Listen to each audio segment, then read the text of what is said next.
Natural disaster की वजह से जम्मू श्रीनगर हाईवे उसमें जो लैंड स्लाइडिंग हुई या मुख्तलिफ तरीके से जो पैसा गिराई वो बंद है, और अभी नियर फ्यूचर में नहीं लगता है कि उस तरह से वहाँ काम हो रही है कि एक दो दिन में खुल जाएगी।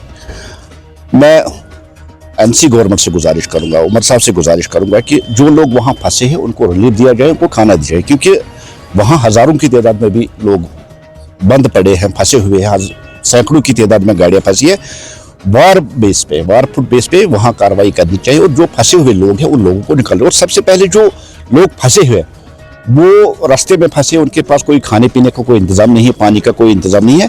गवर्नमेंट को चाहिए कि एक ऐसा इनिशिएटिव ले ले, एक तेज़ स्विफ्ट एक्शन के जरिए वहाँ लोगों को निकाल दिया जाए, और वहाँ जो फंसे हैं उनकी सहूलियत के लिए वहाँ लंगर खोला जाए, ताकि उनको वहाँ जो खाने पीने की जो प्रॉब्लम है वो सॉल्व हो जाए। और यही हम उम्मीद करते हैं कि गवर्नमेंट इनिशिएटिव लेके जम्मू श्रीनगर हाईवे को जल्द से जल्द खोलने में अपना रोल अदा करेगी। नेशनल कॉन्फ्रेंस हो, पीडीपी हो, 370 तोड़ने की ये वकालत करते हैं, लेकिन पब्लिकली लोगों को गुमराह करने के लिए, लोगों को धोखा देने के लिए 370 के हक में आते हैं। और जैसे आपने देखा कि एक दौलत साहब वो बड़ा एक स्ट्रक्चर है, और ऐसे स्ट्रक्चर के लोग कभी झूठ नहीं बोलते। जो उन्होंने अपनी किताब में कहा कि नेशनल कॉन्फ्रेंस ने हिमायत की है 370 खत्म करने के लिए, और आप देखते हैं और दुनिया जानती है, उससे 3 दिन पहले जब 370 खत्म किया गया, 3 दिन पहले हसनान मसूदी साहब, डॉक्टर फारूक साहब और उमर साहब पीएम साहब से मिले थे, और वहाँ यही बात हुई। और हम ये मानते हैं, क्योंकि दौलत साहब ने भी जो अपनी किताब में जिक्र किया है, नेशनल कॉन्फ्रेंस बराबर की शरीक है 370 को खत्म करने के लिए।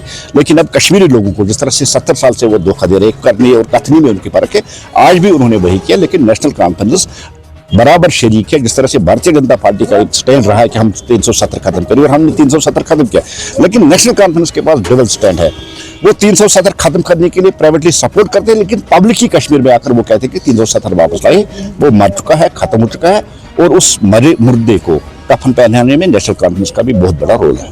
देखिए, इस बार के असेंबली इलेक्शन में हमने 1% से 5% वोट लिए, और आप गुरेज देखिए, गुरेज महज कुछ 100 वोटों से हमने हारा। हमने शोपियान में बहुत अच्छा किया, हमने अनंतनाग में बहुत अच्छा किया, और टोटल अब मिला के एक बहुत बड़ी जो वोट परसेंटेज है वो भारतीय जनता पार्टी को कश्मीर में मिली थी, जबकि हम बहुत कम सीटों पे लड़े थे।